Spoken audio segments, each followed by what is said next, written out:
সেদিনকা সেমাই রান্না করেছিলাম, তার সেদিন সেমাইটা খেয়ে ছেলে আমার এতটা টেস্ট পেয়েছিল, বলছিল যে মা সেদিনকার মতন আবার আমাকে সেমাই করে দাও।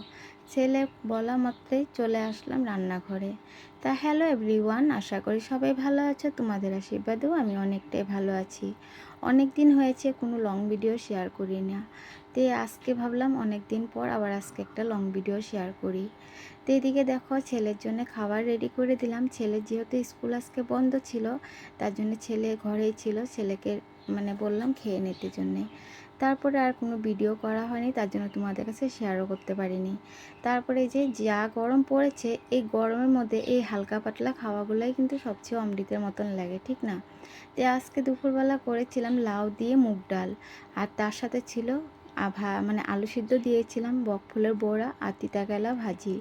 এই ছিল আজকে আমাদের দুপুরের মেনু। মাছ মাংসও ফেল করে যাবে, এত সুন্দর খাবার ছিল।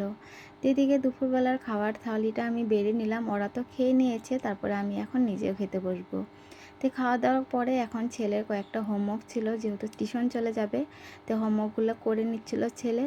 করার পরে সন্ধ্যার দিকে টিউশন থেকে আসার পরে তোমাদের দাদা আবার দেখি ফুচকা নিয়ে আসছে ছেলের জন্যে। আর কম বেশি ফুচকা সবাই ভালো পায় খেতে। এদিকে ছেলে ফুচকা খাচ্ছিল, আর আমার জন্য নিয়ে আসছিলো গরম গরম চাট, আর নিয়ে আসছিলো চিকেন কষা। এই দিয়ে আজকে আমার সন্ধ্যার টিফিনটা করে নিলাম। এখন আর চা চু করা হয় না, এই দিয়েই আমাদের সন্ধ্যার টিফিনটা চলে গেল গিয়া।